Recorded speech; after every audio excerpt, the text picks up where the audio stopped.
Hello, everyone. Welcome back to my NFL Week 10 predictions.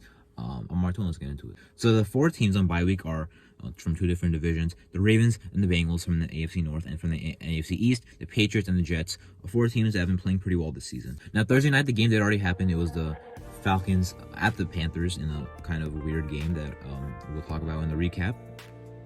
But I picked the Falcons. Now in Germany, I'm not sure if the NFL has ever had a game in Germany. I like going to Munich. I like that trying to expand the reach.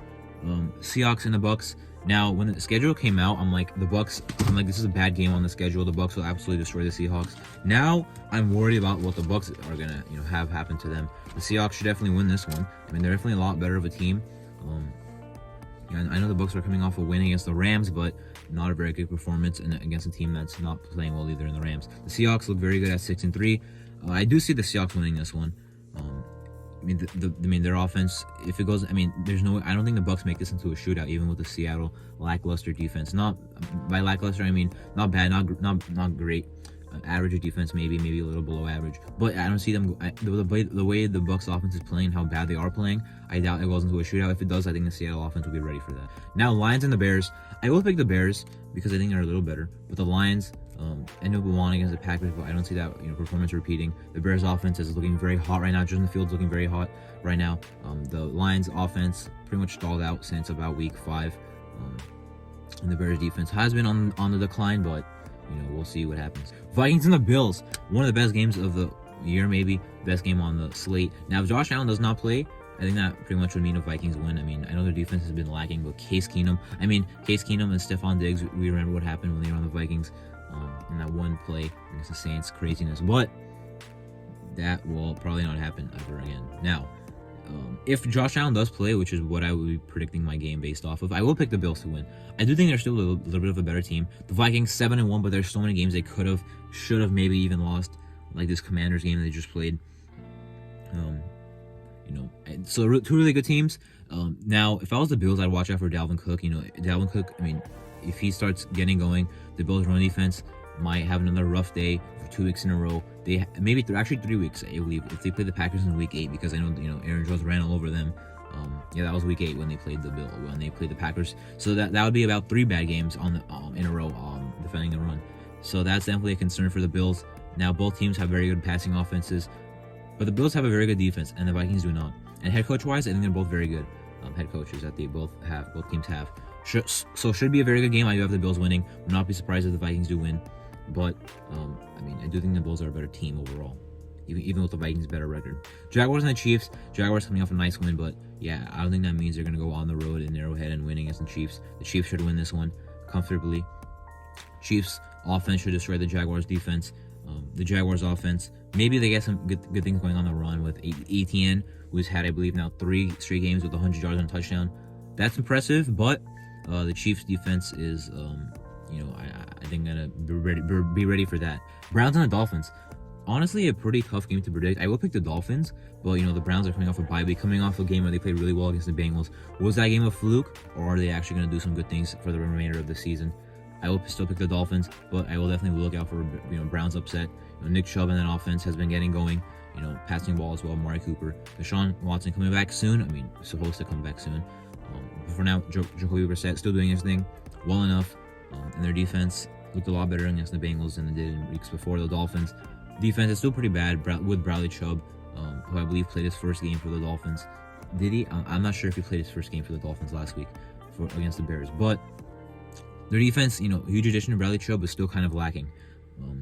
So I could see a higher scoring game, because I'm pretty convinced the Dolphins offense will drop at least 30 in this game with Tua, Tyreek, Waddle, Jefferson Jr. Replacing Chase Edmonds, probably an upgrade, and then Mike Gesicki tight end as well. Texans and the Giants. The Giants coming off a bye week, coming off a loss before that against the Seahawks, but they are still 6-2. Still have one of the best head coaches in the league, it looks like. So they should have no problem at home against the Texans. In years before, I would have said, wow, what a boring game. But we do have the Giants, who are pretty good, surprisingly. So it should be a nice win for the Giants. If they somehow blow this, it would be a lot of questions that would be raised. Is the Giants team actually legit?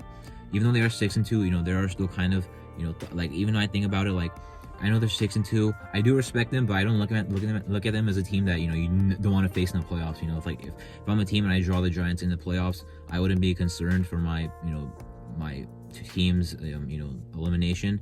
But they are still a team that have been playing better than expected. And if they have the Texans on their schedule next, we should find out if they're really a good team, and if they are, they should really blow this team out, because the Texans have no hope for this year. Saints and the Steelers. I think maybe besides the Vikings and Bills game, the hardest game to predict this week. I'm going to do it. I'm going to pick the Steelers. I mentioned that the Steelers are going to win some games they're not expected to, because they're going to get near to 500. Right now they're 2-6. They probably won't get to 500, but they're still going to win some games they're not expected to. And the Saints, who just got destroyed, I'm going to pick the Steelers. I was originally thinking Saints, but now I'm going to pick Steelers in this upset. We'll see what happens. Steelers offense, Kenny Pickett, interception after interception. Najee Harris doing nothing. They traded Chase Claypool. So there's definitely a reeling there. Also, the bad offensive coordinator, who I don't see keeping his job for much longer.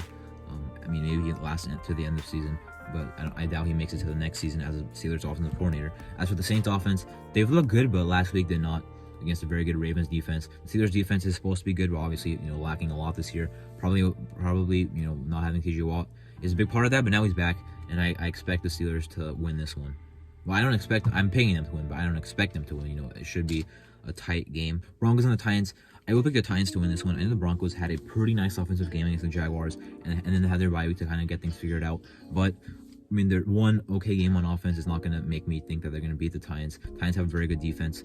Titans offense, maybe Tannehill's back. I'm not sure, but Ryan, Derrick Henry is still their main guy. That's really the guy they need on offense to give them their production. Broncos defense has looked very good this year, but also has shown the ability to get be on the run. Josh Jacobs is a big reminder of that. The Raiders in Week 4. I'm mentioning that game because I know it as a Raider fan. We ran the ball over the Broncos and held their offense, and our defense is not as good as the Titans' defense. So I do think the Titans will win this game. Speaking of the Raiders, the Colts and the Raiders. I will admit, as a Raider fan, I would on Sunday and Monday I was expecting a loss for this one. But when I heard about Frank Reich and Jeff Saturday and who their offensive play caller is, and I'm picking the Raiders. The Raiders are an NFL organization. There's no way they don't take a gift-wrapped, like a gift-wrapped early Christmas gift win here. Like, I know they've been bad, and McDaniels is bad, but this is an easy win they're given. The Colts roster, probably not better than Raiders, but they've still been playing better, so that's why I was going to pick the Colts. But when they fired Frank Reich and then got Jeff Saturday, do I need to say more, or have you heard everything? I'll just say it anyway. Jeff Saturday, ESPN analyst, consultant to the Colts. Last time head coaching in the league, or head coaching at all, I'm sorry. High school, they went 3-7, high school in Georgia. And they don't know who's going to call plays. They finally figured it out, but it's some guy who's never called plays before. And they're also going on the road, so less time to figure that out as they're on the road and they leave their facility on a Friday.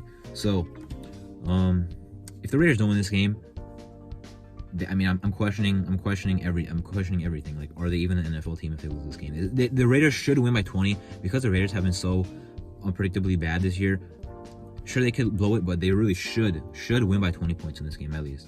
Cowboys and the Packers. Going to pick the Cowboys. Rodgers hasn't, and the Packers, the Packers in their Aaron Rodgers era have done good against the Cowboys, but I don't see them winning this one.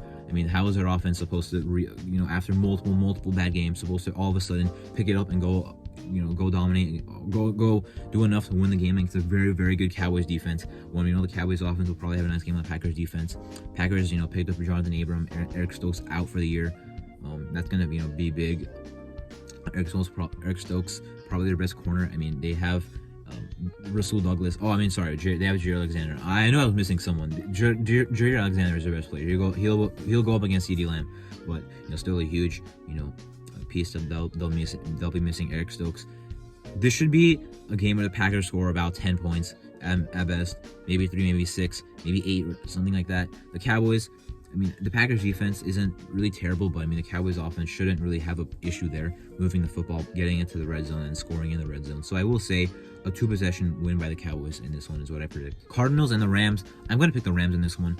I think they're a better team than the Cardinals, even if the Rams have been playing bad. They already beat them earlier in the year in Week 3. I expect it to happen again in Los Angeles. Cardinals are reeling.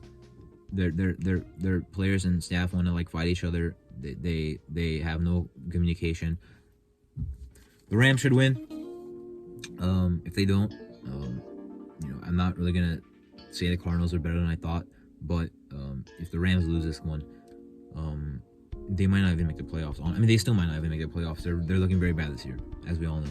Sunday night, a pretty interesting one. The Chargers and the 49ers in San Francisco. I will pick the 49ers. The 49ers, it's been weird hearing about what other people think about them. They're 4-4, but people are talking like they're one of the best teams in the league. Maybe on paper, but we've seen a lot of good teams on paper that have not been good this year. So the 49ers are good, but 4-4 does not mean they're a Super Bowl contender. Are they a playoff contender? Yeah. But right now they came and beat up the Seahawks for the division. Now, as for this game, yeah, I do have the 49ers winning because the Chargers, even though they have a better record, I do agree that even though the Chargers have a better record, people understand the 49ers are pretty better than the Chargers. That I'm happy people understand. I'm happy that people that overhype the Chargers understand that they're overhyped, overrated team right now. I don't care if they're 5-3 or what they're 5-3. They're overhyped. Their run defense looks damn near worse than it did last year. Christian McCaffrey and Elijah Mitchell back. We'll see how the rotation looks, but no matter how the rotation does look, they should have a good game. Passing, the Chargers' pass defense, I don't think has been bad. I think it's been pretty solid. But the 49ers, Garoppolo, Kittle, Ayuk, Deebo Samuel, they'll do enough to back up the run defense. They'll probably do enough to back up their defense, which should have a tough task in the Chargers' offense. With Herbert, with Eckler. Eckler been doing really well. Almost blew that game last week for them, with that fumble, but he's having a nice season. I believe last week a receiving touchdown and rushing touchdown. Even though the Chargers do have a lot of offensive injuries to look out for, and the 49ers have some, returning starters. They're not really returning now, but they already returned, like against the Chiefs. I know Nick Bosa, 2 other guys back as well, so their defense is getting healthy. Finally, Monday night, the Commanders and the Eagles should be a pretty nice Eagles win. If I'm the Commanders, I'm not really looking forward to this. If I'm a Commanders fan, I'm not really looking forward to this game at all. Monday Night Football on the road against the Eagles. Probably setting yourself up to get, not really setting yourself up, probably are set up to have a very bad showing on national television. The Eagles, I don't see their winning streak, not the winning streak, their undefeated season getting destroyed here and stopped and snapped by the Commanders. I don't see that one happening. If Carson Wentz was playing, that would be really cool because he'd be back in Philadelphia. But injuries happen. That's unfortunate. So the Eagles should win this one, and their schedule is not very that difficult. Continuing on this season, so they really could go 17-0. Now, of course, the schedule is kind of on the easier side, as I mentioned, but does not mean that the frauds. The Eagles have been playing way too well to be looked at as frauds. The 11-0 Steelers in 2020 were legitimate frauds for playing bad against bad teams. The Eagles are at least playing good against bad teams. We'll see what happens if they make the playoffs. They probably will. We'll see what happens when they play their games in the playoffs, and we'll find out if they're playoff ready. But anyway, that was my NFL Week 10 predictions. I'm Arthur. Thank you for watching.